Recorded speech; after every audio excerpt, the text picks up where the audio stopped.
Hi friends. ரீசெண்டாக என் friend ஒரு Indian ஸ்டோருக்கு கூப்பிட்டு போயிருந்தாங்க. அதுதான் சிங்கப்பூரில் இருக்க வேலன் ஸ்டோர்ஸ்.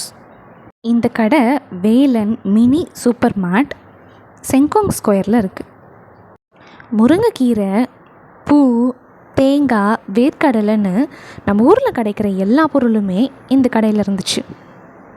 இந்த கடைக்கு பொருளெல்லாம் இந்தியாவிலேருந்தும் மலேசியாவிலேருந்தும் வருது. இந்த கடையில் இருக்கும்போது இன்னும் இந்தியாவில் இருக்க மாதிரியே ஒரு ஃபீல். இந்த வீடியோ உங்களுக்கு பிடிச்சிருந்ததுன்னா என்னோடய சேனலுக்கு லைக், ஷேர் அண்ட் சப்ஸ்கிரைப் பண்ணுங்கள்.